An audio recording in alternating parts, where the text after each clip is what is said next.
దయచేసి వాటి కొరకు ప్రార్థన చేసుకుంటాము. స్తోత్రం స్తోత్రం స్తోత్రం స్తోత్రం స్తోత్రం. మహోన్నతుడా మా కనుడ కృప సంపూర్ణమైన తండ్రి నీ వందనాలు స్తోత్రములయ్యా.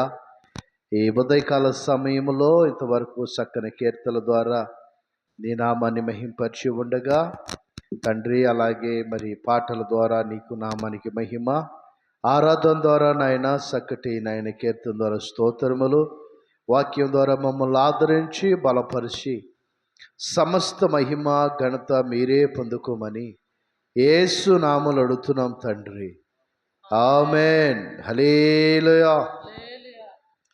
మన ప్రభు అయిన యేసుక్రీస్తు నామములో కూడిన మీ అందరికి వందనాలు. దయచేసి ప్రియమైన దేవుడు బిడ్డలారా, బైబిల్ పరిశుద్ధ గ్రంథములో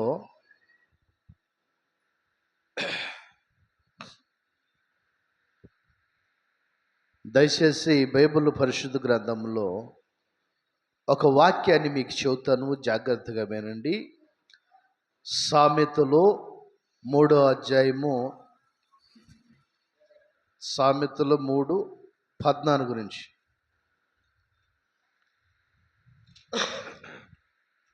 సామెతల గ్రంథం 3వ అధ్యాయము 14వ వచ్చి నుంచి మనం చదివినట్లయితే కొన్ని విషయాలు అక్కడ మనకు తేటగా రాయబడి ఉండి జాగ్రత్తగా మనం చూద్దాము. ఎండి సంపాదించుట కంటే జ్ఞానము సంపాదించుట మేలు. జ్ఞానము సంపాదించుట మేలు. హల్లెలూయా. చూడండి ప్రియమైన దేవుడు బిడ్డలారా, ఈ లోకములో ఎండి బంగారము ఇక చాలా మనం సంపాదిస్తాం, కానీ వీటన్నిటికంటే కాడ మంచి జ్ఞానము సంపాదించుకుంటే మేలు అని బైబిల్ చెబుతూ ఉంది. ఇప్పుడు జ్ఞానం ఎవరికి కావాలి చెప్పండి? జ్ఞానం ఎవరికి కావాలి అని అంటే, దేవుడి సన్నిధానములో ఎప్పుడూ కాడ ప్రార్థన చేసే వాళ్ళకి దైవ జ్ఞానం కావాలి. దేవుడు మందిరానికి వస్తున్న ప్రజలకి దైవోపదేశ జ్ఞానం కావాలి. ఎందుకనంటే ఆయన వాక్యం అర్థమయ్యే జ్ఞానం కావాలి, ఆ వాక్యం చేత నడిపించబడే జ్ఞానం కావాలి. మనం ఎక్కడికన్నా వెళ్ళినప్పుడు కొన్ని సార్లు మరి ఎవరితో ఎలా మాట్లాడాలో కాడ అయితే ఇక్కడ భక్తుడు అంటున్నాడు అంటే, ఎండి బంగారము సంపాదించుట కంటే జ్ఞానము సంపాదించుకుంటా మేలు అని చెబుతూ ఉన్నాడు. ఈరోజు జ్ఞానము లేని ప్రజలు, ఈరోజు ఆలోచన లేని ప్రజలు ఊరికినే ఒక మాట ద్వారా కుటుంబాలు చాలా చూడండి ఎడాకులు దాకా వెళ్ళిపోతూ ఉన్నాయి. ఏమి లేదయ్యానంటే జ్ఞానం లేదు. ఎవరయ్యాళ్ళంటే క్రైస్తవులే, చర్చికి వెళ్ళేవాళ్ళే. ఎందుకోనంటే నాకు తెలిసిన ఫ్యామిలీ విజయవాడ వాడది, మొగుడిని వదిలేసింది. పిల్లలు పుట్టిన తర్వాత మరలా ఇంకొక అతన్ని పెళ్లి చేసుకుంది. అది దేవుడి చిత్తమా చెప్పండి? అది దేవుడి చిత్తమా? కాదు కదా.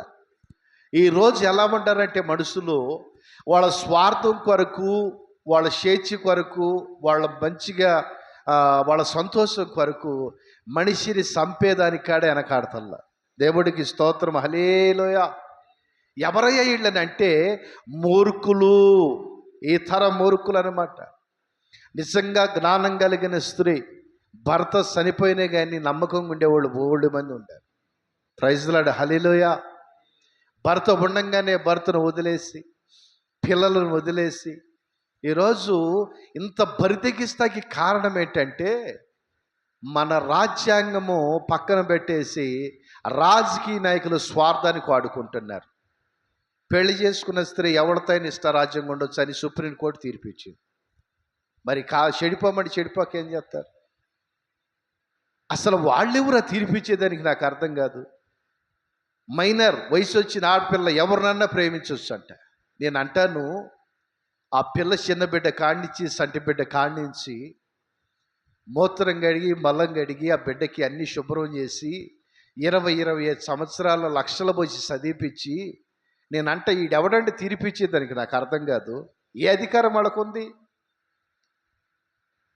ఈ మోళ్ళీ సీఎం ప్రైమ్ మినిస్టర్ ఉన్నప్పుడు ఇవన్నీ జరుగుతూ ఉంటే మీరు గమనించారో లేదు? ఇప్పుడు అన్నిటికీ రేట్లు పెంచాడు. కిరసనాలు కానీ, పెట్రోల్ కానీ, కందిపప్పు కానీ, ప్రతిదానికి కారణం ఏంటంటే జ్ఞానం లేదు. జ్ఞానం కలిగిన రాజు ఏం చేస్తాడంటే తన ప్రజల కొరకు జ్ఞానవంతమైన ఆలోచన చేసి ప్రజల మేలు కోరతాడు. ఇప్పుడు ఉండేవాడు ఎవడయ్యానంటే వీడు ప్రజలు మేలుకొనేవాడు కాదు, ప్రజలు అమ్మేసుకునేవాడు. వీలుకుంటే ప్రజలు చంపేసి వాడి స్వేచ్ఛగా బతికేవాడు. హల్లెలూయా. రాష్ట్రాలు తిరగబడాలి, రాష్ట్రాలు తిరగబడాలి, ప్రజలు తిరగబడాలి. కారణం ఏంటంటే దేవుడు ఆలోచన కలిగి మనం నడుస్తూ ఉన్నాం. ఎందుకు తిరగబడాలో చెప్పమంటారా? అన్నీ పెంచుకుంటా పోతాకి ఎవరు వాడికి అధికారం ఇచ్చారు? మనం కదా అధికారం ఇచ్చింది. మనం ఒకసారి ఓటు వేయకోకుండా ఉంటే వాడికి అధికారం ఉండదా? కాంగ్రెస్ ప్రభుత్వం ఉందా చెప్పండి? మనం ఓటు వేయకుండా ఉంటే. ఈరోజు ప్రతి వాడిని కాడ ఒక పదవులో నిలబెట్టిన మన కష్టాజీతం అండి. చూడండి ప్రేమైన దేవుడి బిడ్డలారా, ఎండి బంగారం సంపాదించడం కంటే జ్ఞానము సంపాదించుకుంటా మేలు. హల్లెలూయా. జ్ఞానవంతుడు తన ఇల్లు కట్టుకుంటాడు, జ్ఞానవంతురాలు తన ఇల్లు కట్టుకునేది. జ్ఞానము లేని బిడ్డలు రోడ్డు మీద పోతా కుట్లాట పెట్టుకుంటారు. జ్ఞానం లేదు వాళ్ళకి. వాడు తొందరపడ్డాడు, వీళ్ళు మంచివాళ్ళే కదా, వీళ్ళ మంచితనం ఏది? చూడండి ఈరోజు మనుషులు ఎంత ఘోరంగా తయారవుతున్నారు. గనుక ప్రేమైన దేవుడు బిడ్డలారా, మనం గమనించాల్సింది ఏంటంటే నేను దేవుడు మందిరానికి వెళ్తున్నాను, నేను దేవుడికి నమ్మకంగా ఉండాలి. హల్లెలూయా. ఎవరికి నమ్మకంగా ఉండాలి? దేవుడికి నమ్మకంగా ఉండాలి. దేవుడికి నమ్మకంగా ఉన్నప్పుడు, దేవుడు ప్రేమ మనలో చూస్తున్నప్పుడు అనేకులు మనలో చూసి ఆశ్చర్యపోతూ ఉంటారు. ఏమిటి వీళ్ళు కదలతలేదు, ఏమిటి అసలు వీళ్ళు ఇంత ఇదిగా ఉంటారంటే దేవుడు జ్ఞానం మీలో ఉంది.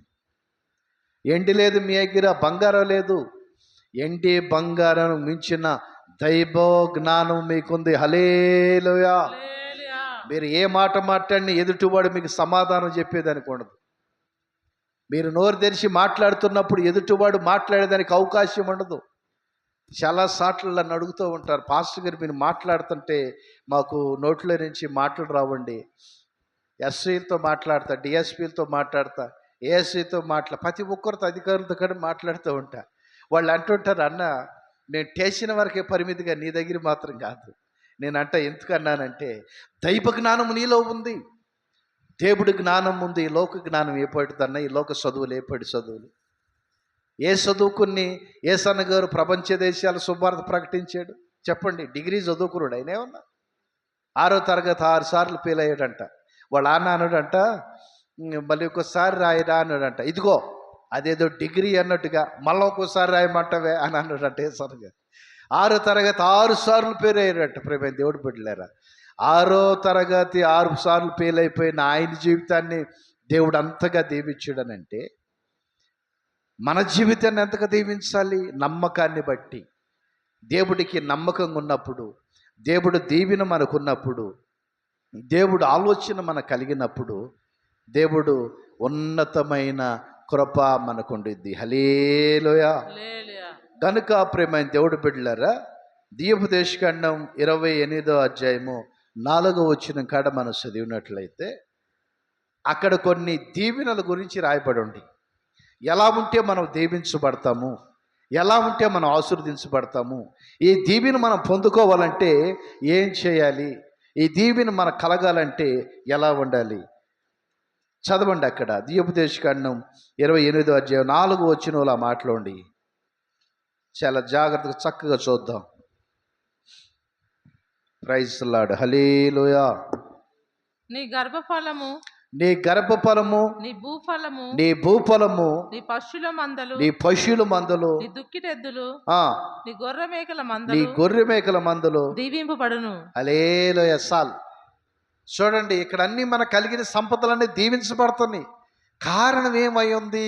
ఒక మాట ఇక్కడ ఏమిటి, ఎందుకు మనం అలా దీవించబడతాయి? కారణం ఏమిటి అని అంటే, ఒక విషయాన్ని జ్ఞాపకం చేసుకోండి ప్రియమైన దేవుడి బిడ్డలారా.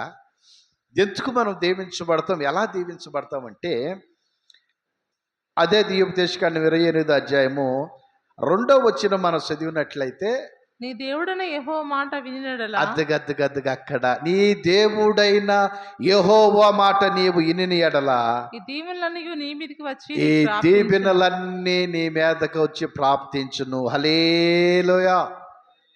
దేవుడు మాట శ్రద్ధగా వినే తక్కువ, దీవెన మాత్రం తెల్లారులు రావాలి. ఎట్టొచ్చుద్దంటే నేను అంటాను, ఇప్పుడు నెలకు 30 రోజులు కదా, ఒక నెల 28 రోజులేను అనుకోండి. ఇప్పుడు నెలంతా డ్యూటీ చేస్తే నెల శాలరీ, మంత్లీ శాలరీ ఇస్తారా? 10 రోజులు డ్యూటీ చేస్తే నెల శాలరీ ఇస్తారా? చెప్పండి. నెలంతా డ్యూటీ చేస్తేనే మందిరానికి మాత్రం రారు, కానీ దీవెన మాత్రం ఇంత కావాలి. నాకు అనారోగ్యంగా ఉందన్నా, నాకు ఆరోగ్యం రావట్లేదు, ఒకప్పుడు ప్రేరేలు రాసుకోగానే తగ్గిపోయేదానని అంటే, నేనంట లోకానికి, లోక ఆశలకి నువ్వు సమయం ఇచ్చి, ఒకప్పుడు మానేసిన ముందు మరలా నువ్వు తాగుతూ, ఒకప్పుడు చెడు సావాసాలు చేసావు, మళ్ళా చెడు సావాసాలు నువ్వు చేస్తూ, బాప్టిజం తీసుకుని, దేవుడి శరీరం తీసుకుని, దేవుడు నీకు కృప ఇచ్చిన వరక, ఒక స్థానం ఇచ్చిన వరక, నీ ఇష్టారాజ్యం నువ్వు ఉన్నావనుకో, దేవుడు దేనికి అప్పచెబుతాడు తెలుసా? మళ్ళా కరువుకి, చెప్పాలి, మళ్ళా కరువుకి, మళ్ళీ శ్రమలకి, మళ్ళీ ఇబ్బందులకు తీసుకెళ్ళి అప్పచెప్పు వదిలేస్తాడు అనమాట. హల్లెలూయా. చూడండి ప్రియమైన దేవుడు బిడ్డలారా, దేవుడు మందిరంలోకి వచ్చి ఆయన మాటలు శ్రద్ధగా వినాలి. ఏదో వచ్చాం ఆదివారం, పాస్టర్ గారు వాక్యం చెప్పాడు, ఓకే పాస్టర్ గారు మార్కులు భలే చెప్పారండి, మీరు బ్రహ్మాండంగా ఉంది. మార్కులు మీరు వేయద్దు, నాకు మార్కులు వేయాల్సినోడు పైన ఉన్నాడు. హల్లెలూయా. ఎందుకనంటే, నేను పొగిడే పాస్టర్ని కాదు, నేను పొగడను ఎవరిని. ఎందుకు పొగడనంటే, నేను పొగిడితే యేసయ్యను మాత్రమే పొగడాలి, దేవుడు నామానికి మాత్రమే మహిమ రావాలి. ఎందుకని ఆయనకే మహిమ రావాలంటే, నేను ఆయన పనివాడిని అండి, ఆయన యజమానుడు యేసయ్య, నేను ఆయన దగ్గర పనివాడిని అంతే. మీరు ఎవరయ్యానంటే, పనివాడి దగ్గర, మరి పనివాడికి ఒక మంద ఉంది. ఎవరికి? యజమానుడికి. ఈ పనివాడు ఏం చేస్తాడంటే, ఆ యజమాని మందను కాస్తా ఉండాలి. మంద ఎవరు? మీరే. మిమ్మల్ని కాసేది నా బాధ్యత. మీ అవసరాలైనా, మీకు ఇబ్బందులైనా, ఏదైనా శ్రమ అయినా, ఉపవాస ప్రార్థనలు పెట్టాలన్నా, నేను ఉపవాసుని ప్రార్థన చేయాలన్నా, కుటుంబాల్లో ఇలా వాక్యం ద్వారా మీ కుటుంబాలు ఆదరించబడాలన్నా, మీ కుటుంబాలకు దీవెన కలగాలన్నా, దైవ సావకుడు రాత్రి అయినా పగులైనా ఓర్పు కలిగి, ఓపిక కలిగి మీ గృహాలకు వస్తూ ఉండాలి. హల్లెలూయా.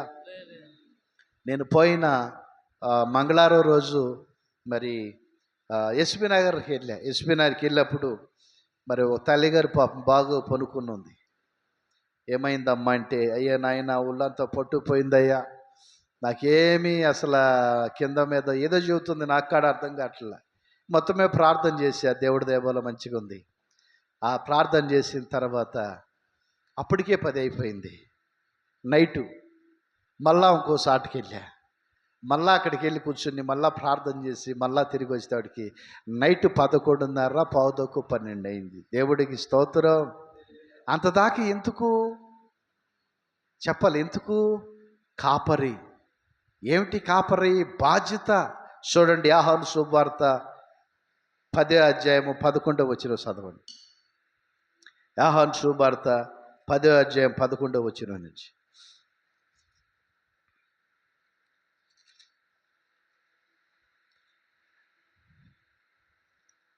Praise Lord. హల్లెలూయా. నేను గొర్రెలకు మంచి కాపరిని, నేను గొర్రెలకు మంచి కాపరిని, మంచి కాపరి గొర్రెల కొరకు తన ప్రాణమును పెట్టును. సాల్. ఏమండి, మంచి కాపరి ఏం చేస్తాడు? ఆస్తి సంపాదించుకుంటాడా? ఇవ్వంగానే జేబులు వేసుకుపోతాడా? కాదు కాదు. మంచి కాపరి గొర్రెల కొరకు తన ప్రాణం పెడతాడు. హల్లెలూయా. కష్టమైన, నష్టమైన, ఇబ్బంది అయినా, ఎండ అయినా, వాన అయినా, చలిగాలైనా సరే ఇవన్నీ పక్కన పెట్టి దేవుడు పరిచర్యకు మాత్రమే నేను ప్రాముఖ్యత ఇస్తాను. కారణం ఏంటంటే ఆయన యజమానుడండి. యజమాని మంద గాయచ్చే బాధ్యత నా మీద ఉంది. జాగ్రత్తగా ఉండాలి. ఏ బిడ్డకి ఎట్ట ఉందో, ఎవరు ఎట్ట ఉన్నారో వెళ్ళి వారిని పరామర్శించి ఏం చేయాలి? దేవుడు సన్నిధికి నడిపించాలి, రమ్మని చెప్పాలి.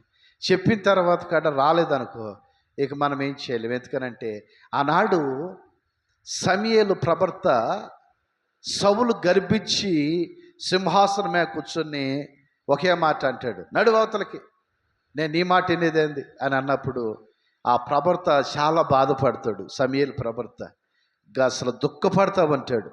యేసు ప్రభు చూసి సమూయేలు, ఎందుకు నువ్వు ఇంతగా బాధపడుతున్నావు, ఎందుకు నువ్వు ఇంత దుఃఖపడుతున్నావు అని అంటే ఒకే ఒక మాట చెబుతాడు, అయ్యా నా చేతులతో నేను అభిషేకించాను, నా చేతులతో నా సదస్తులతో నేను అభిషేకించాను అయ్యా, తరతరాలకు రాజుగుండాలని నువ్వే అనుకున్నావు, కానీ ఈరోజు ఇలా చేసాడయ్యా అని అంటే అప్పుడు ప్రభు అంటాడు, ఇంకో యోషియా ఇంటికి వెళ్ళి యోషియా కుమారులో ఒకడిని నేను రాజుగా చేస్తానని చెప్పి. దేవుడికి స్తోత్రం. చూడండి ప్రేమ దేవుడు పెట్టలేరా, ఎవరో ఒకళ్ళు రాకపోతే మందిరంలో పనులు ఆగిపోవు, మందిరం దేవుడు పరిచర్య ఆగిపోదు. బాగా గుర్తుపెట్టుకోండి. ఒకవేళ నేనే దేవుడు పరిచర్య చేయకపోతే నాతోనే ఆగిపోదు, దేవుడు ఇంకొక వ్యక్తిని లేవనిస్తాడు. ఈ మందిరానికి ఏదైనా అవసరం ఉందనుకో, దేవుడు ఇంకొక కుటుంబాన్ని లేపు నడిపిస్తామంటాడు. కారణం ఏంటంటే ఆయన పరిచర్య ఎప్పుడు కాడ ఆగదు. ఇది ఒకడితో ఆగేది కాదు, ఒకడితో నడిచేది కాదు. దేవుడు ప్రణాళిక చప్పున మాత్రమే. హల్లెలూయా. గనుక ప్రేమైన దేవుడు బిడ్డలారా, అందుకే మనం ఏం చేయాలంటే ఆయనకు మనం నమ్మకంగా ఉండాలి. ఆయన మందిరంలోకి వచ్చి ఈ దీవెనలన్నీ, ఈ సమృద్ధైన ఆశీర్వాదము మనకు రావాలనంటే మనం ఏం చేయాలి చెప్పమంటారా? నీ దేవుడైన యెహోవా మాట నువ్వు శ్రద్ధగా ఆలకించి ఉన్నప్పుడు ఈ దీవెనలన్నీ నీకు ప్రాప్తించును. దేవుడికి స్తోత్రం. ఈ దీవెనలన్నీ అప్పుడు వస్తాయి మనకి. ఆయన మాటలు శ్రద్ధగా వినుకోకుండా ఏదో ఇలా ఇనేషాలు వెళ్ళిపోయి, లేకపోతే మనం రాకపోకుండా దేవుడు దీవించడా? నేను చెబుతాను, మన బస్తీలోనే ఇందు జరుగుతూ ఉంది. ఒక కార్యక్రమే, వివాహమే కావచ్చు, ఏదో ఫంక్షన్ జరుగుతూ ఉంది. ఆ ఫంక్షన్కి మన చర్చిలో ఉన్న వాళ్ళందరినీ పిలిచారనుకో. పిలిచినప్పుడు ఆ ఫంక్షన్ కాడికి వెళ్ళి ప్లేట్ తీసుకుని లైన్లోకి వెళ్తే మనకు భోజనం దొరికిద్దా? మనం వెళ్ళకోకుండా వాళ్ళు ప్లేట్లో పెట్టుకుని మన దగ్గరికి ఎత్తుకొస్తారా? చెప్పండి. ఇప్పుడు ఫంక్షన్ కాడికి వెళితే పెడతారా, వెళ్ళకోకుండా ఇంటికి పెడతారా? ఇంటికి పెడతారా? వెళితేనే పెడతారు. దేవుడు మందిరాన్ని కాడ బాగా గుర్తుపెట్టుకోండి. నువ్వు దేవుడు సన్నిధికి వెళితేనే నీకు దీవెన.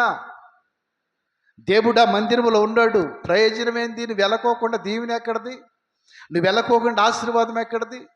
చాలామంది నాకు ఫోన్ చేసి, ఓ సహోదరు ఫోన్ చేసి అంటాను, అన్నయ్య నేను మందిరానికి వచ్చేవాడు మంచిగా ఆరోగ్యంగా ఉంటాను, అప్పుడు ఏమైందో ఏమో, షుగర్ ఏమైనా అటాక్ అయిందో అర్థం కావట్లా, బీపీ ఎక్కువైందో తెలియట్లా, కాళ్ళు చేతులు లాగుతున్నాయి, తిమ్మిర్లు వస్తున్నాయి, నాకు అసలు ఏమి బతకాల సావాలన్నట్టుగా ఉంది నా పని అంటే నేను అన్నా, యెహోవా మాట మనం శ్రద్ధగా విన్నప్పుడు ఈ దీవెనలన్నీ మన మీదకి వచ్చును. హల్లెలూయా. ఈ ఆశీర్వాదాలన్నీ మన మీదకి వస్తాయి అమ్మ. అందుకే దేవుడి సన్నిధికి రండి అమ్మ అని చెబుతా. మేము రాలేదనుకో బలంతో మేము చేయము. ఇప్పుడు వివాహానికి అందరిని పిలుస్తారు, వెళ్ళిన వాళ్ళకే భోజనం పెడతారు, రాని వాళ్ళకి బలవంతంగా తీసుకెళ్ళి పెడతారా? చేపట్టుకుని గుంజుకెళ్ళి పెడతారా? రా అని గుంజుకెళ్తారా? అనరు. వెళ్ళిన వాళ్ళకు మాత్రమే చక్కగా వాళ్ళు తిన్నంత కడుపు నిండా మటనే కానీ, చికెనే కానీ, లేకపోతే అక్కడ ఏమేమి చేశారో ఆహారాలన్నీ పెడతారు. ఇప్పుడు వెళ్ళకోకుండా చెప్పాలి, వెళ్ళకోకుండా వస్తాయా? వెళ్ళకోకుండా పెడతారా? దేవుడు సన్నిధికి వెళితేనే నీకు దీవెనలు. అక్కడ ఏమనుంది? నీ దేవుడైన యెహోవా మాట నువ్వు ఎలా ఉండాలి? శ్రద్ధగా, బాధ్యతగా. కొంతమంది దేవుడు సన్నిధి అంటే వెళ్ళిపోతారు, కాసేపు నిద్రపోయి లేచి వెళ్ళిపోతారు. దేవుని ఆడ నుంచి వచ్చింది. దేవుడు సన్నిధి అంటే భయము, దేవుడు సన్నిధి అంటే దైవికమైన భయం కలిగి మనం రావాలి. అమ్మో మందిరంలో నేను కూర్చుని ఉండాను, నేను ఇక్కడ మందిరంలోకి వచ్చినప్పుడు అల్లా కాడ భయపడతా ఉంటా, ఎందుకనంటే ఇది దేవుడి మందిరము, ఇది ప్రార్థనా స్థలము. ఈ స్థలంలోకి నేను వస్తున్నా అమ్మో అని చెప్పి అక్కడ ఫస్ట్ రాగానే నేను స్నానం చేసుకుని ఇక్కడికి వస్తా, కాళ్ళు చేతులు శుభ్రం కడుక్కుని వస్తా. కారణం ఏంటంటే పరిశుద్ధుడు యేసయ్య. హల్లెలూయా చెప్పాలి. పరిశుద్ధుడా పాపే? పరిశుద్ధుడు. ఆయన రక్తం ద్వారా మనం కడగబడ్డాం, ఆయన రక్తం ద్వారా మనం పరిశుద్ధులమయ్యాం, ఆయన ద్వారా మనం పరిశుద్ధులుగా మార్చబడ్డాం. ఇలాంటి మహానుభావుడిని, ఇలాంటి గొప్ప దేవుడిని మనం ఆరాధించేదానికి యోగ్యత మనకు లేదు. కానీ యోగ్యత లేకపోయినా ఆయన మనం ప్రేమించాడు. ఎలా ప్రేమించాడు? అర్హత లేకున్నా ప్రేమించావు, ఇది కేవలం నీ కృపయే. యోగ్యత లేకున్నా హెచ్చించావు, ఇది కేవలం నీ కృపయే. కృపయే కృపయే నేనేమై ఉన్నాను ఈ కృపయే. కృపయే కృపయే నే బ్రతికి ఉన్నానంటే కృపయే. యోగ్యత లేకున్నా ప్రేమించావు, ఇది కేవలం నీ కృపయే. అర్హత లేకున్నా హెచ్చించావు, ఇది కేవలం నీ కృపయే. అల్లరితనము నా చుట్టూ చేరగా, ఓటమి నా బ్రతుకును వేలన చేయగా, నీ కృపతో నన్ను బలపరిస్థితివే. ఇంతగా నన్ను ప్రేమించుటకు ఏ పాటి వాడను యేసయ్యా. ఇంతగా నన్ను హెచ్చించుటకు ఏ పాటి వాడను యేసయ్యా. నీ కృపకు ఎల్లప్పుడు కృతజ్ఞుడను, నీ కృపకు ఎల్లప్పుడు కృతజ్ఞుడను. కృపయే కృపయే నేనేమయ్యున్నాను నీ కృపయే. కృపయే కృపయే నీ బ్రతికి ఉన్నానంటే కృపయే. హల్లెలూయా. చూడండి, అర్హత లేదు నిజానికి మనకి. ఇజ్రాయెల్ ప్రజలకు ఒక్కడికే, మనం ఇజ్రాయెల్ ప్రజలం కాదండి. అయితే వాళ్ళకే అర్హత ఉంది, అయినా అర్హత లేని మనల్ని ఆయన ప్రేమించాడు. దేవుడికి స్తోత్రం. యోగ్యత లేదు, యోగ్యత లేకపోయినా మనల్ని ఆయన హెచ్చించాడండి. మీరు గమనించారా లేదు? ఈరోజు మన బిడ్డలు ఐఏఎస్ ఆఫీసర్లు, ఈరోజు మన బిడ్డలు ఐఏఎస్ ఆఫీసర్లు. కారణం ఏంటి? దేవుడు ఆశీర్వాదం. మన బిడ్డలు ఎస్సీలు, ఎస్పీలు. కారణం ఏంటి? దేవుడు ఒక ప్రణాళిక. ఎక్కడో మరి దేవుడు మహాకృపను బట్టి దేవుడు మాటలు చెప్పి లండన్ నుంచి మరి జపాన్ నుంచి కొంతమంది మిషనరీలు వచ్చి మరి ప్రాంతాల్లో శుభ్రత ప్రకటిస్తే మనం రక్షించబడ్డాము. హల్లెలూయా. అంతేగాని మనం ఉట్టిని రక్షించబడ్డ ప్రియమైన దేవుడు బిడ్డలారా, ఎంతోమంది వాళ్ళు ప్రాణం త్యాగం చేశారండి శుభవార్త కొరకు. హతసాక్షులుగా మరి 2 సంవత్సరాల కింద పాస్టర్ గారిని చంపేశారు, మీకు తెలుసా? ఆంధ్రాలో. ఇక్కడ మన హైదరాబాద్లో అంటాడు పగడాల ప్రవీణ్ అన్నని దయచేయండి. కారణం ఏంటంటే ఆయన డిబేట్లో కూర్చుంటే ఎవడో మాట్లాడలేకపోయారు. ఒక ఏసియాతనైంది ఇంతగా మాట్లాడేది, వీళ్ళ పైకి రావద్దని చెప్పి ఇప్పుడు ఆంధ్ర మొత్తం అదే నడుస్తుంది. ఏమని? ఏసీ వాళ్ళు మాట్లాడొద్దు, వాళ్ళు యేసు ప్రభు నమ్ముకున్నారో వాళ్ళకి ఏసీ హోదా లేదు, వాళ్ళు కేసు పెట్టేదానికి అధికారం. చూడండి, అంటే దాని అర్థం ఏంటి చెప్పమంటారా? దేవుడు జ్ఞానం కలిగి వీళ్ళు చదువుకుంటున్నారు, జ్ఞానంగా ఉంటున్నారు, వీళ్ళు దేశ విదేశాలు వెళ్తా ఉన్నారు, మనం ఎక్కడే ఎడుతున్నామని కుళ్ళు. ప్రైజ్లాడు. హల్లెలూయా. ఒక ఏసీ పిల్లోడు మంచిగా చదువుకుంటే తట్టుకోలేరు. కుళ్ళు సమాజము. ఒక బిడ్డ కలెక్టర్ అయ్యాడంటే తట్టుకోలేరు. ఒక బిడ్డ ఒక ఉన్నతమైన ఆఫీసర్ అయ్యి వాళ్ళ ముందు కూర్చుంటే కుర్చీలో తట్టుకోలేరు. కుళ్ళు సమాజం ఇదంతా.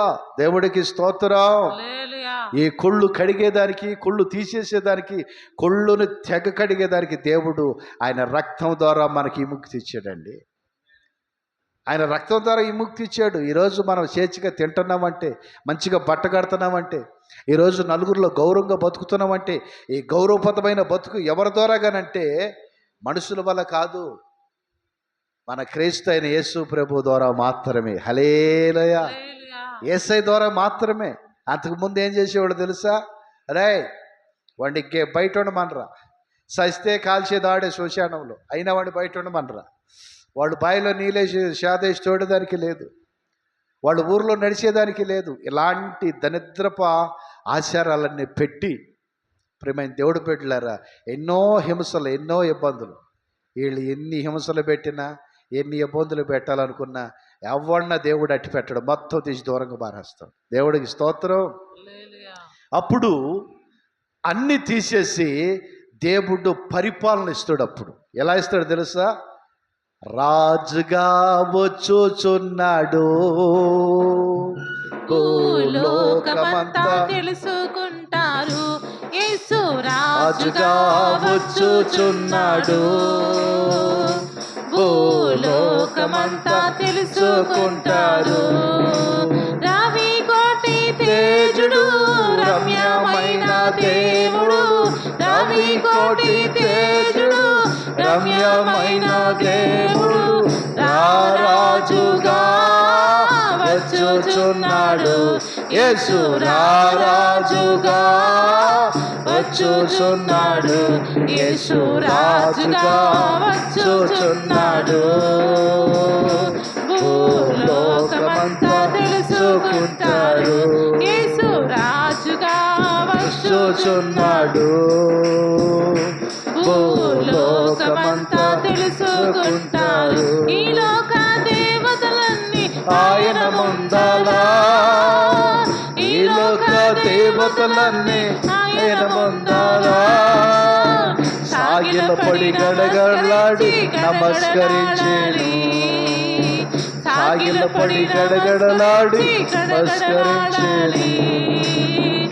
రెప్పపాటు నమారాని, రెప్పపాటు కాలాని, యేసయ్య ఎదుట వంగిపోవును మన, యేసయ్య ఎదుట వంగిపోవును, యేసు రాజుగా వచ్చుచున్నాడు, భూలోకమంతా చూకుంటారు.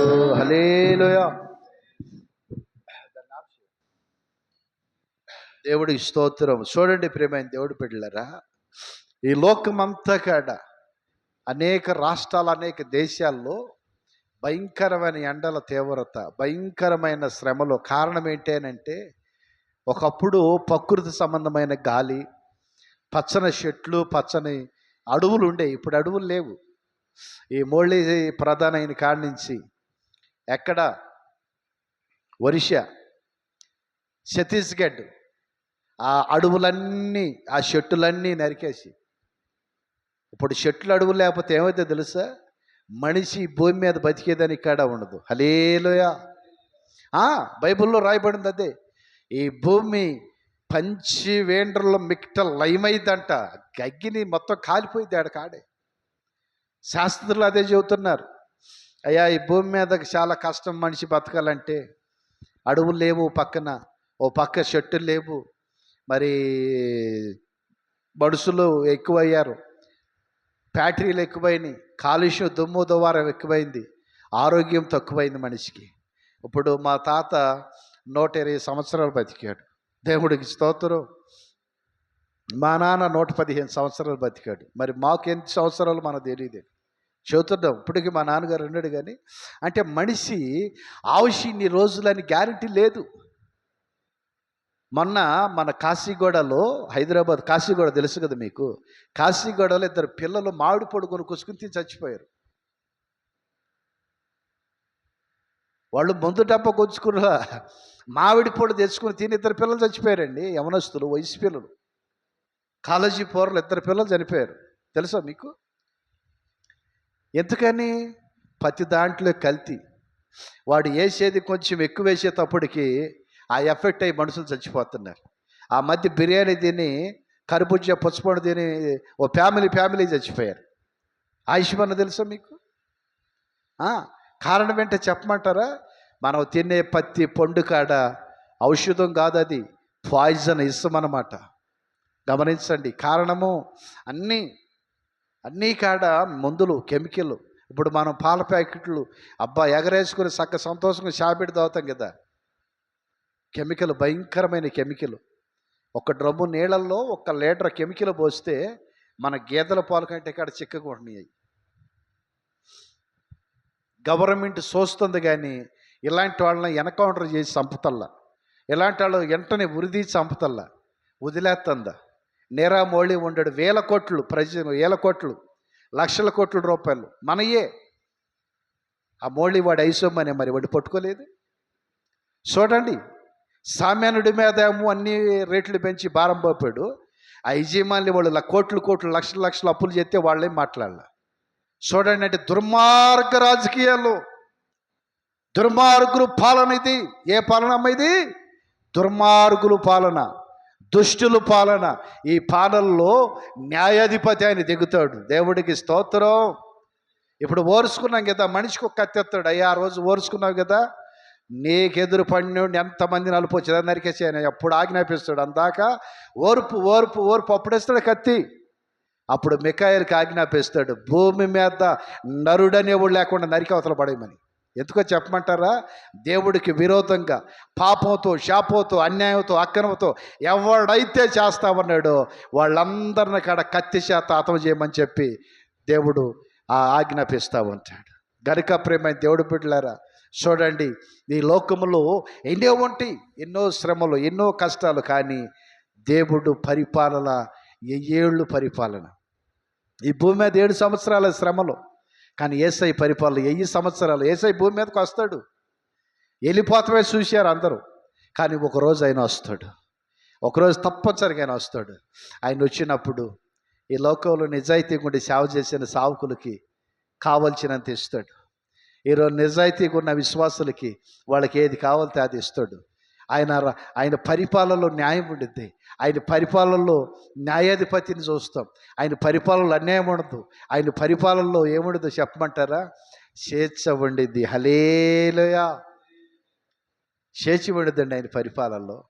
ఇప్పుడు బైబిల్ పరిశుద్ధ గ్రంథంలో దావీదు కుమారుడు ఉండడు కదా, ఏమంటాడు? జ్ఞానం కొరకే ప్రార్థన చేస్తాడు. మరి ఆయన పరిపాలనలు యుద్ధాలు లేవంట. ఉండే అమ్మ యుద్ధాలు ఆయన పరిపాలన యుద్ధాలు లేవండి. అలాంటి పరిపాలన యేసయ్య మనకి ఇస్తాడు. ఈ శ్రమలను చూసి మనం భయపడద్దు, ఈ కష్టాలు చూసి మనం భయపడద్దు, ఈ పెరిగిన ధరలు చూసి మనం భయపడద్దు. మనం భయపడాల్సింది ఒకటే, నేను కన్ను మూస్తే నీ రాజ్యానికి వస్తానయ్యా అని చెప్పి ఈ నిరీక్షణ మనలో ఉండాలి. హల్లెలూయా.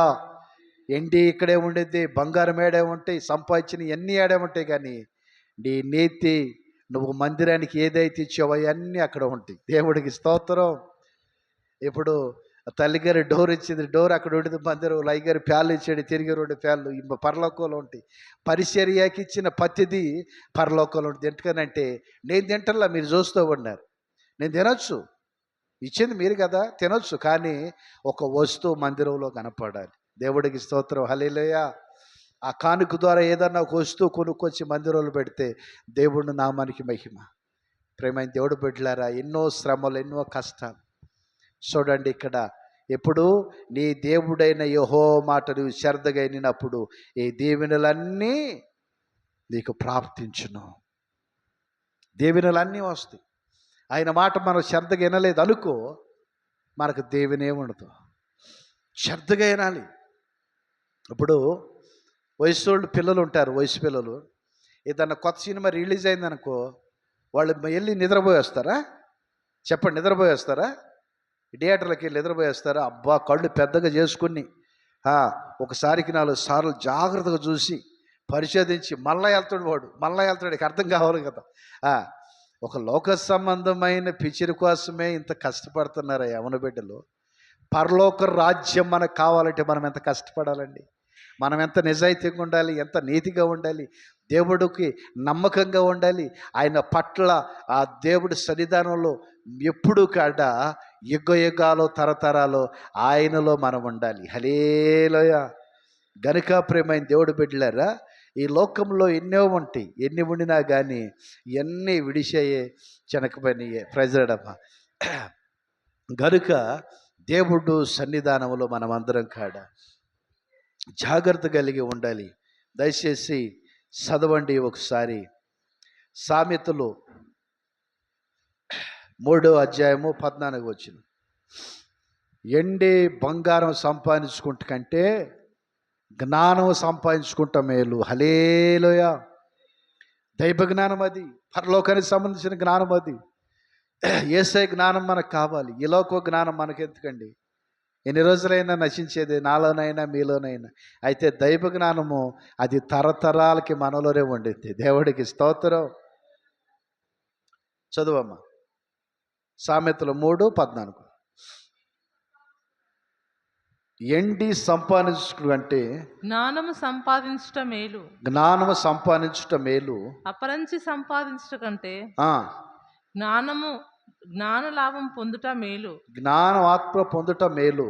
పగడముల కంటే అతి ప్రియమైనది ఆ నీ ఇష్ట వస్తువులన్నీ దానితో సమానములు కావు. హల్లెలూయా. మనకిష్టమైన ఉన్న వస్తువులే దాంతో సమానము కావు. గనుక ప్రేమైన దేవుడు బిడ్డలారా, మనం చాలా జాగ్రత్తగా ఎండి బంగారం సంపాదించుకుంట కంటే జ్ఞానం సంపాదించుకుంటా మేలు. ఆ జ్ఞానము ఎప్పుడు మనం సంపాదించుకుంటాము? ఆ జ్ఞానం సంబంధమైన విధానం మనలో ఎప్పుడు విడుదనంటే దేవుడి సన్నిధిలో ఒక భయము, దేవుడి సన్నిధిలో భక్తి. దేవుడు సన్నిధానంలో భయమో భక్తి లేకపోకుండా మనం వెళ్ళినప్పుడు ఆ జ్ఞానం మనకి కలగదు. కలిగిద్దా జ్ఞానం? ఇప్పుడు దేవుడి సన్నిధిలో మనకు దీవెనలు కావాలి. చదవండి దయచేసి. ఇదా చదివారు కదా 28:4. ద్వితీయోపదేశకాండం 28వ అధ్యాయం 4 నువ్వు పొలంలో దీవించబడదు, పట్టణంలో దీవించబడదు, దుక్కుటెద్దులు పొలవులు అన్నీ దీవించబడతాయి. ఈ దీవెనలన్నీ మనకి ఎప్పుడు వస్తాయి? ఈ దీవెనలన్నీ ఎప్పుడు మన మీద కుమ్మరించబడతాయి అని అంటే ఒకే ఒక విషయం మనం జ్ఞాపకం చేసుకోవాలి. ఏమిటి ఆ విషయం అంటే 2వ వచనం చదవండి. ఇప్పుడు 4 కదా, 2 నుంచి చదవండి. నీ దేవుడైన యెహోవా మాట వినుడలా, నీ దేవుడైన యెహోవా మాట నువ్వు శ్రద్ధగా వినుడలా ఈ దీవెనలన్నీ నీ మీదికి వచ్చి నీకు ప్రాప్తించును. నీ దేవుడైన యెహోవా మాట వినుడలా, నీ దేవుడైన యెహోవా మాట వినుడలా ఈ దీవెనలన్నీ నీ మీదికి వచ్చి నీకు ఈ ప్రాప్తించును. దీవెనలన్నీ నీ మీదకి వచ్చి నీకు ప్రాప్తించును. హల్లెలూయా. ఇప్పుడు దేవుడి మాట వినుకోకుండా మందిరానికి వెళ్ళి నిద్రపోయేసి వస్తే దీవెనలు వస్తాయా? దేవుడి సన్నిధికి వెళ్ళకోకుండా దీవెనలు రావు. నన్ను మొన్న ఒక ఫంక్షన్ పిలిచారు. చాలా పెద్ద ఫంక్షను. ఇంచుమించు ఆ ఫంక్షన్లో ఒక ప్లేట్ భోజనం ఖరీదు వచ్చి 1000 రూపాయలు. ఎంత? 1000 రూపాయలు. 10 అనుకో ఒక్క ప్లేట్ వచ్చి భోజనం ఖర్చు. అది మంచి రాయల వాటిలో మన హైదరాబాదులోనే ఫంక్షన్కి వెళ్ళాం. వెళ్ళిన తర్వాత అక్కడ అన్ని ఐటమ్స్ పెడుతున్నారు. వెళ్ళిన తర్వాత అన్ని ఐటమ్స్ పెడుతున్నారు. ఏమేమి ఐటమ్స్ అని అంటే నాన్ వెజ్ కావాల్సిన వాళ్ళకి నాన్ వెజ్, వెజిటేబుల్స్ కావాల్సిన వాళ్ళకి వెజిటేబుల్స్, అన్ని ఐటమ్స్ పెడతా ఉన్నారు. పెడుతున్న సమయాల్లో ఏమైందనంటే ప్రేమైన దేవుడు పెట్టలేరా, ఒక వ్యక్తి బయట ఉండి అడుగుతున్నాడు ఏమేమి పెడుతున్నారు అని చెప్పి. అంటే అన్నీ పెట్టుతున్నారయ్యా, చికెను మటను కావాల్సినవి అన్నీ ఏయో 24 రకాలు చేశారంటారంటే నాకు కార్డు ఇవ్వలేదు, అందుకే నేను రాలా. ప్రైజ్ లార్డ్ చెప్పాలి. ఆయనకి కార్డు అందులో, అందుకే ఆయన రాలా. ఈరోజు గమనించండి, దేవుడు సన్నిధికి వెళితేనే మీకు దీవెన. దేవుడికి స్తోత్రం. దేవుడు మందిరంలోకి వెళ్తే సమస్త దీవెనలు మనకు ప్రాప్తిస్తూ ఉంటాయి. దేవుడు మందిరంలో మనం ప్రార్థన చేసుకున్నప్పుడు ఆయన దీవెన వర్షం మన మీద కుమ్మరిస్తామంటాడు. ఆయన మాట మనం శ్రద్ధగా వినాలి. ఎలా వినాలి? నీ దేవుడైన యెహోవా మాట నువ్వు శ్రద్ధగా విన్నప్పుడు ఈ దీవెనలన్నీ నీకు ప్రాప్తిస్తాయి. ఇప్పుడు బాధ్యతగా శ్రద్ధగానే వినలేదనుకో, దీవెనలు వస్తాయా? చెప్పండి, వస్తాయా? రావు. ఎందుకు రావు అనంటే నువ్వు వినలేదు కనుక. ఇప్పుడు మనం ఒక అధికారి దగ్గరికి వెళ్ళాము, ఏదో రేషన్ కార్డు పని మీద పోయామనుకో, పోయినప్పుడు ఆయన మాట మనం వింటే, మనం ఏదైనా సమాధానం చెబితే ఆయన రిప్లై ఇస్తాడు. మనం ఏం మాట్లాడకుండా ఆడికి వెళ్ళి కూర్చుంటే ఆయన అమ్మ మీకేం కావాలని అడుగుతాడా? చెప్పాలి, అడుగుతాడా? అసలు పర్రపాటును కాడ. ఇంతెందుకు బ్యాంకులకి వెళ్ళారు, మీ డబ్బులు తెచ్చుకుంటాకి వెళ్ళారు బ్యాంకుకి మీ డబ్బులు తెచ్చుకుంటాకి, డబ్బులు మీయే, తెచ్చుకునే దానికి మీరు వెళ్ళారు. వాడు చూసే పెట్టి కూర్చొని వాడి సొమ్మేదో మనం ఎత్తుకోవచ్చు తొట్టుగా, వాడి సొమ్మేదో మనం తెచ్చుకునే తొట్టుగా, వాడి సొమ్మేదో మనం తీసుకున్నట్టుగా అక్కడికి వెళ్ళండి, ఆ కౌంటర్ కాడికి వెళ్ళండి అని అంటాడు. అమ్మ మీరు దేనిపై ఏ పని మీద వచ్చారని అడుగుతారా? అడగరు. చూడండి ప్రేమైన దేవుడు బిడ్డలారా, ఒక లోక సంబంధమైన విషయాల కార్యక్రమాల్లోనే ఇంత ఇదిగా ఉండారు. పరలోక సంబంధం గురించిన బోధ ఇది. హల్లెలూయా. నువ్వు పరలోక రాజ్యానికి వెళ్ళాలంటే మారు మనసు పొందిన వెంటనే కాదు, బాప్టిజం తీసుకున్న వెంటనే కాదు, నువ్వు బల్ల ప్రతి నెల తీసుకోగానే పరలోక రాజ్యం పావు. నీ దేవుడైన యెహోవా మాట నువ్వు శ్రద్ధగా విన్నప్పుడు ఈ దీవెనలన్నీ నీకు ప్రాప్తిస్తాయి. హల్లెలూయా. 4వ వచనం నుంచి చదవండి, దీపదేశకాండం 4వ వచనం నుంచి. ఎలాంటి దీవెనలు ఉన్నాయో చూడండి. మీకు దీవెనలు కావాలనంటే, మాకు దీవెన లేవద్దండి మిగతా. నీ గర్భఫలము, నీ గర్భఫలము, నీ భూఫలము, నీ భూఫలము, నీ పశువుల మందలు, నీ పశువుల మందలు, నీ దుక్కిటెద్దులు, నీ దుక్కిటెద్దులు, నీ గొర్రెమేక మందలు, నీ గొర్రెమేక మందలు దీవింపబడును. హల్లెలూయా. చూడండి ఎన్ని దీవెనలు ఉన్నాయి ఇక్కడ. ఈ దీవెనలన్నీ మనకి ఎప్పుడు ప్రాప్తిస్తాయి? ఈ దీవెనలు ఎప్పుడు మనకు వస్తాయి? 2వ వచనం చదవండి. 4 చదివారు కదా, ఇప్పుడు 2వ వచనం. నీ దేవుడైన యెహోవా మాటను వినడలా, నీ దేవుడైన యెహోవా మాటను విన్ని ఎడల ఈ దీవెనలన్నీ నీ మీదికి వచ్చి, ఈ దీవెనలన్నీ నీ మీదకి వచ్చి నీకు ప్రాప్తించును. హల్లెలూయా. ఇన్న వాళ్ళకే దీవెనలన్నీ ప్రాప్తిస్తాయి, మీదకి వస్తాయి. ఇన్న వాళ్ళకి వస్తాయా? ఆ బయట ఉండి ఆయన అంటున్నాడు, ఇన్ని ఎరాటీలు పెడుతున్నారు, కనీసం వాళ్ళు తిన్న దాంట్లో సగవన్న ప్లేట్ అన్న మనకి ఇస్తారంటే, ప్లేట్ కాదు కదా, పొరపాటు తిన్న ఆక్కడ బయటికి రానిస్తారు. చిన్న ఇస్త్రాకు ఉండేది కదండి, మనం తినేసి పడేసే ఇస్త్రాకు. ఆ ఇస్త్రాకు కాడ ఒక మనిషి నుంచుని దాంట్లో వేయండి అంటున్నాడు. నేను అప్పుడు బయటకు వచ్చి అయితే అన్న, బాగా ఆకలేస్తుంది అయ్యా అన్న. ఆకలేస్తుంది సార్, పెద్ద పెద్దవాళ్ళ కార్యక్రమాల్లో నా పోటీ రానిస్తారంటే, నువ్వు భోజనం చేస్తారంటున్నావు కదా, రా నాతో పాటు అని అన్న. తర్వాత వచ్చాడు. వచ్చి అప్పుడు అది ఖాళీ అయింది. ప్లేట్ తీసుకున్నాడు, లైన్లోకి వెళ్ళాడు, అన్నీ వేయించుకున్నాడు. ఆయన తినేదాకా ఆయనతో ఉండి, మరి ఈ మనిషి ఎవరనంటే బయట దోచేస్తారు కదా, ఆ మనిషి ఎవరు వచ్చారు, ఎవరు పిలిచారు అంటారు కదా. ఇప్పుడు నేను ఉన్నాను అనుకో, అంటారా మాట? కనుక ప్రేమైన దేవుడు పెట్టారా, మన తండ్రి కాడ మన కోసం, మన యేసు ప్రభు కాడ మన కోసం ఏం చేస్తాడో తెలుసా? తండ్రి నా రక్తం ద్వారా వాళ్ళు క్షమించా, ఏదైనా పొరపాటు చేస్తే నా రక్తం ద్వారా వాళ్ళు క్షమించిన, ఆయన పొరపాటు మాట్లాడారేమో, పొరపాటు చేశారేమో అని చెప్పి ఈయన ప్రార్థన చేస్తూ ఉంటాడు తండ్రి దగ్గరికి కూర్చొని. మన పక్షాన్ని మనము శ్రద్ధగా అయినము, దీవెనలు రావు, ఆశీర్వాదం కావాలనంటే పర్రపాటును కాడ ఆ మెట్టి దిగి బయటికి బాదు. దేవుడికి స్తోత్రం. పొద్దున ఒక ఆయన వచ్చి అంటున్నాడు, ఏంటి పాస్టర్ గారు మందిరం అంతా ఖాళీగా కాపాడుతుందని అంటున్నాడు. మందిరం అంతా ఏం కాపాడుతుందంట? ఎందుకని? అంతకు ముందు మరి నాకు సంబంధించిన కొన్ని సామాను ఉండేవి. అప్పుడైతే ఏమి, దేవుడు పరిశుద్ధమైన ఆలయం ఇది. హల్లెలూయా. గనుక ప్రేమన్న దేవుడు పెట్టలేరా, ఈ దీవెనలన్నీ మీకు కలగాలంటే, ఈ దీవెనలు మీ మీదకి రావాలనంటే, దేవుడు ఆశీర్వాదం మీరు పొందుకోవాలంటే, మీరు దేవుడు మాటలు శ్రద్ధగా వినండి. మీ పిల్లలు దీవించబడతారు, మీరు దీవించబడతారు, తరతరాలకు దేవుడు దీవెనిస్తాడు.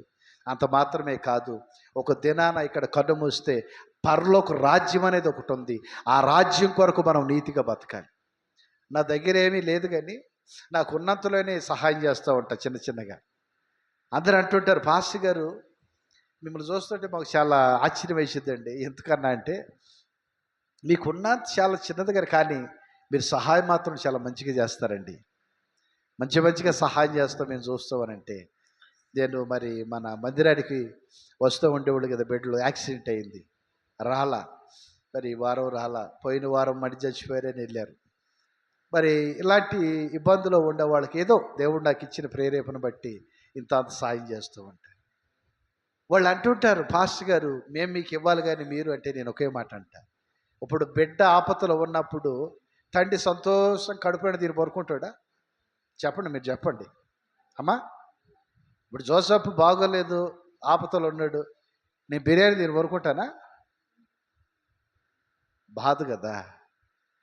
జోసఫ్ ఎంత మీరికాడంతే. ఆయన శరీర సంబంధమైన బిడ్డ అయితే మీరు అంతకంటే ఎక్కువైన బిడ్డలు, ఆత్మీయ బిడ్డలు, యేసయ్య రక్తం ద్వారా కడగబడిన బిడ్డలు, దేవుడు దీవెనకి ఏగులుగా మీరు మార్చబడాలనంటే వాక్యం చేత సజీయబడాలి, వాక్యం చేత ఆదరించబడాలి, దేవుడు వాక్యం ఉపదేశం చేత మీరు దేవునికరంగా మార్చబడాలి. హల్లెలూయా. గనుక ప్రేమన్న దేవుడు బిడ్డలారా, ఇలాంటి దీవెన, ఇలాంటి ఆశీర్వాదం మనకు కావాలి అని అంటే మొదటిగా ఆ దీవెనలన్నీ మన మీదక రావాలనంటే ఫస్ట్గా మనం చేయాలి మన ప్రవర్తన. ఫస్ట్గా ఎండి బంగారం కంటే ఏముండాలి? జ్ఞానం, దైవ జ్ఞానం కలిగి ఉండాలి మనం. ఎండి గతించిద్ది, బంగారం గతించిద్ది. గతించంది ఏమన్నా ఉందంటే దైవ జ్ఞానం మాత్రమే. దేవుడికి స్తోత్రం. అది తరతరాలకు అలాగే ఉండిద్ది, యుగ యుగాలకు అలాగే ఉండిద్ది. ఈ భూమి ఆకాశం అంతమైన ఆ దైవ జ్ఞానం మాత్రం అంతం కాదు. కారణం ఏంటంటే సృష్టించిన సృష్టికర్త జ్ఞానం అది. గనుక ప్రేమైన దేవుడు బిడ్డలారా, మీ వ్యాపారాల కొరకు ప్రార్థన చేసుకోండి, మీ డ్యూటీల కొరకు ప్రార్థన చేసుకోండి. దేవా, మరి నువ్వు ఇచ్చిన వ్యాపారాన్ని బట్టి స్తోత్రములయ్యా, నువ్వు ఇచ్చిన డ్యూటీని బట్టి స్తోత్రములయ్యా అని చెప్పి ఒక చిన్న మాట చెబుతాం మీకు. తల్లి కుమారుడు చెబుతుందంట, అయ్యా నీకు ఇచ్చిన చిన్న జాబు నమ్మకంగా కాపాడుకోకూడకనంటే ఈ కుమారుడు అంటున్నాడంట, అమ్మా వచ్చేదే 10 ఏళ్ళు, నువ్వు దానికే వెళ్ళమంటున్నావు, అదే కాపాడుకోమంటున్నావు, నాకేం అర్థం కావట్లేదు అమ్మంటే ఒక మాట అందంట తల్లి, అయ్యా నీకు ఇచ్చే 10 ఏళ్ళైనా సరే నువ్వు దాన్ని జాగ్రత్తగా కాపాడుకుంటే దాన్ని బట్టి దేవుడు నిన్ను ఆశీర్వదిస్తాడు అయ్యా అన్నంట. అందరూ భోజనం చేశారు సూపర్ మార్కెట్లో, అది భోజనం టైం, అందరూ కూర్చొని మాట్లాడుకుంటున్నారు. ఎవరో కస్టమర్ వచ్చింది, ఓ మేడం గారు వచ్చారు. ఆ రాగానే ఇతను లెగిశాడు, వెళ్ళాడు, అమ్మ ఏం కావాలని, మీకు లిస్ట్ రాస్తారమ్మ, లిస్ట్ ఇవ్వండి అన్నాడు. ఆమెను కూర్చోబెట్టాడు, అన్నీ తీసుకొచ్చాడు. అన్నీ తీసుకొచ్చి కౌంటర్ దగ్గరికి తానే బిల్లు ప్లే చేసి ఇవన్నీ సరుకులన్నీ తీసుకెళ్ళి ఆ కారులో వెనకాల డిక్కీలో పెట్టాడు. చక్కగా బిల్లు తీసుకెళ్ళి ఆ చేతికి ఇచ్చాడు. ఆ నమ్మకాన్ని బట్టి ఇక రెండో రోజు ఆ సూపర్ షేర్ మార్కెట్కి ఒక లెటర్ వచ్చింది. ఒక 10 లక్షల రూపాయల సరుకులు పలానా అడ్రస్సు పంపండి, పలానా వ్యక్తిని పంపండి అని చెప్పి వచ్చింది.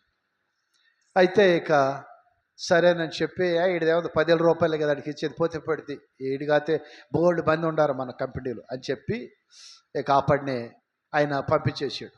పంపించేసిన తర్వాత ఆడికి వెళ్తే పెద్ద కంపెనీ అది. ఆ కంపెనీలో చూస్తే ఎటు చూసినా బోల్డ్ మంది పని చేస్తూ ఉన్నారు వర్కర్స్. అక్కడ కూర్చొని, మేడం నమస్తే మేడం, మీరేందమ్మా ఏడుండారంటే ఈ కంపెనీ నాదే, ఈ కంపెనీ ఎండి నేను అంటుందంట. దేవుడికి స్తోత్రం. కారణం ఏంటమ్మంటే నేను ఎన్నో సంవత్సరాల నుంచి చూస్తున్నా, నమ్మకమైన వాళ్ళు నాకు దొరకటల్లా. భోజనం టైము లంచ్ చేసి అందరూ కూర్చున్నారు, విశ్రాంతి తీసుకుంటున్నాను, నన్ను విశ్రాంతి తీసుకోవాలా, నీ బాధ్యతగా పనిచేసావు, బాధ్యత కలిగిన వాళ్ళ కావాలని చెప్పి నేను ఎతుకుతున్నాను అయ్యా. జనరల్ మేనేజర్ పోస్టు ఖాళీగా ఉంది, నెలకు 1,70,000 రూపాయలు. ఇప్పుడు సంపలు కొడదామా? ఎంత? 1,70,000. అంతకుముందు ఎంత? 10 ఏళ్ళే. 10 ఏళ్ళ నుంచి దేవుడు ఎక్కడ తీసుకెళ్ళాడు? మీ జీవితాలు దేవునికరంగా మార్చబడాలంటే మీకున్న చిన్న వ్యాపారాన్ని నమ్మకంగా చేసుకోండి. అది మీకున్న డ్యూటీని నమ్మకంగా చేసుకోండి. ఒక దినాన దేవుడు ఏం చేస్తాడో తెలుసా? మీ కుటుంబాలు ఉన్నతంగా దేవుడు ఆశీర్వదిస్తూ ఉంటాడు. నమ్మకం లేకుండా మనం ఎంత చేసిన ప్రయోజనము? చూడండి, ఈ ప్రాంతంలో ఎన్నో కష్టాలు పడ్డా, పరిచర్య కొరకే, నేను బతికేదానికి కాదు మళ్ళీ అట్ట అనుకున్నాను. పరిచర్య ఎన్నో శ్రమలు పడ్డా, కానీ దేవుడు ఏం చేశాడు? ఈ ప్రాంతంలోనే తన ఉన్నతంగా లేపాడు. హల్లెలూయా. గనుక ప్రేమన్న దేవుడు బిడ్డలారా, ఆయనకు నమ్మకంగా ఉండండి, ఆయన మాటలు శ్రద్ధ కలిగినండి. ఈ దీవెనలన్నీ మీ మీదకు వచ్చి మీకు ప్రాప్తించును. దేవుడు ఈ వాక్యాన్ని దీవించి ఆశీర్వదించును గాక. పాస్టర్ గారు వాక్యం కొరకు ప్రార్థన చేస్తారు. ఆ తర్వాత ముగింపు ప్రార్థన. ఆరాధనా నీకే, ఆరాధనా నీకే యేసయ్యా, ఆరాధనా నీకే, ఆరాధనా స్తుతి ఆరాధనా, ఆరాధనా నీకే, ఆరాధనా ఆరాధనా నీకే, ఆరాధనా నీకే యేసయ్యా, ఆరాధనా నీకే, ఆరాధనా నీకే యేసయ్యా, ఆరాధనా నీకే. వ్యాధులను తొలగించినావు, ఋతులను మరి లేపినావు, వ్యాధులను తొలగించినావు, ఋతులను మరి లేపినావు. యెహోవా రాఫా స్వస్థపరచును, యెహోవా రాఫా స్వస్థపరచును, నన్ను స్వస్థపరచును.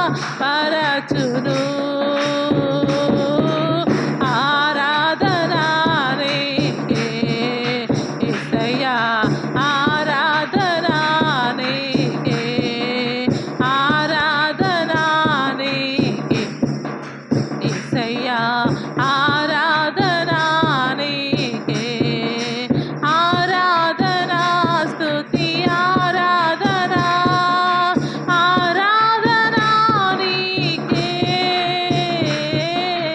ఆరాధనా స్తుతి ఆరాధనా, ఆరాధనా నీకే,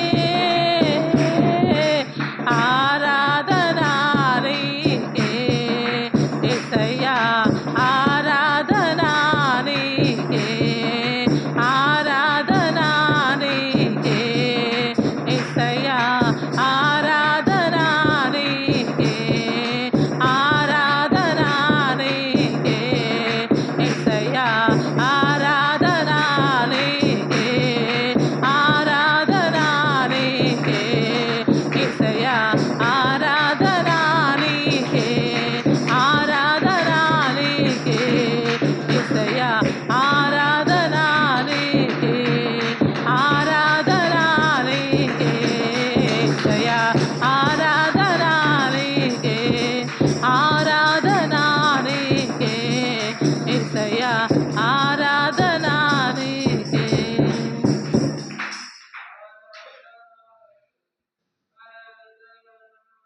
మహాగణుడా స్తోత్రం స్వామి, జీవాధిపతి నీకు వందనాలు దేవా. గడిచిన వారం మొదలుకొని ఈ వారం వరకు ప్రభా నీ స్తోత్రం, నీ హస్తకృపల చేత బలపరిచి సజీవులకులో చేర్చి దేవా నీ స్తోత్రం, స్తుతించే ధన్యతను, ప్రార్థించే కృపను ప్రభా నీ మందిరంలో కనబడి నేను ఆరాధించే గొప్ప భాగ్యాన్ని నాయన మీరు మాకు ఇచ్చినందుకే నీ స్తోత్రాలు చెల్లిస్తున్నాను ప్రభా. అయ్యా మమ్మల్ని బ్రతికించింది నిన్ను స్తుతించడానికి ప్రభా నీ స్తోత్రం, మన సజీవులకులో చేర్చింది నిన్ను ఆరాధించడానికి యేసయ్యా నీ స్తోత్రం చెల్లిస్తున్నాను. పరిశుద్ధుడా నీ స్తోత్రం నాయన. లోకంలో గనులైన వారు ఎంతోమంది గతించిపోయారు ప్రభా. అయ్యా మట్టి దుమ్ము ధూళి ఎందుకు పనికిరాని వారు స్వామి నీ స్తోత్రం. అయ్యా జీవిస్తున్నామంటే, అయ్యా బ్రతుకుతున్నామంటే కేవలం నీ కృప, కేవలం నీ కృప నాయన. అయ్యా నీ స్తోత్రం చెల్లిస్తున్నాను. నీ కృపనిచ్చి అయ్యా మనం బ్రతికించి ఈ ఆరాధన దినాన్ని ప్రభా మీరు మాకు ఇచ్చినందుకని స్తోత్రం. ఆత్మతో సత్యముతో అయ్యా పూర్ణ ఆత్మతో పూర్ణ బలముతో ప్రభా నీ స్తోత్రం. నిన్ను స్తుతించే ధన్యతను, నేను ప్రార్థించే ధన్యతను, నేను ఆరాధించే భాగ్యాన్ని ప్రభా మీరు మాకు అనుగ్రహించినందుకని స్తోత్రాలు చెల్లిస్తున్నాను. పరిశుద్ధుడా నాయన, నిజంగా ప్రభా అయ్యా వెండి సంపాదించుకుంటే జ్ఞానం సంపాదించడం మేలని లేక నా సెలవిస్తుంది స్వామి. అయ్యా మేము దైవ జ్ఞానము కలిగి జీవించే కృప దయచేయండి. దైవ భక్తి కలిగి జీవించే కృప దయచేయండి. దైవ ఆలోచనలతో నడుచుకునే జ్ఞానాన్ని ఇవ్వండి ప్రభా అని స్తోత్రం చెల్లిస్తున్నాను. దేవా ఈ లోక జ్ఞానం అయ్యా సమస్తం వ్యర్థమనే ప్రభా లేఖన సెలవిస్తుంది. అయ్యా నీ జ్ఞానముతో నింపు తండ్రి. అయ్యా సర్వలోక జ్ఞానం నీవేసయ్యా అని స్తోత్రం. సర్వ సంపదలు నీ యొద్ద గుప్తంలో ఉన్న స్వామి నీ స్తోత్రం. అయ్యా ఎవరికైతే జ్ఞానము ఉన్నడలా వాడు నన్ను అడగమని లేఖన సెలవిస్తున్న స్వామి. దేవా మేము జ్ఞానం లేని వారం, తెలివి లేని వారం స్వామి. నీ జ్ఞానముతో నీ తెలివితో అయ్యా నింపమని ప్రార్థన చేస్తున్నాను. దేవా నాయన నీ స్తోత్రం చెల్లిస్తున్నాను. ముఖ్యంగా ప్రభా ఇది కూడా నాయన అయ్యా నీ స్తోత్రం. యెహో మాట శ్రద్ధగా విన్నడలా ఈ దేవుళ్ళని నీ మీదికి వచ్చి నీకు ప్రార్థించిన లేఖన సెలవిస్తున్న స్వామి. అయ్యా నీ మాట చక్కగా వినటానికి సహాయం చేయండి. నీ మాట వింటమే కాదు ప్రభా, నీ మాటకు లోబడే కృప దయచేయండి ప్రభా. నీ మాట అగ్ని లాంటిదేసయ్యా నీ స్తోత్రం చెల్లిస్తున్నాను. నీ మాట జీవము గల మాట, నీ వాక్కులో శక్తి ఉంది ప్రభా. ఆ మాటకు మేము లోబడే కృప దయచేయండి ప్రభా. నీ నోటి నుంచి వచ్చే ప్రతి మాటకు మేము లోబడి దాన్ని నెరవేర్చే కృప మాకు అనుగ్రహించమని ప్రార్థన చేస్తున్నాం స్వామి.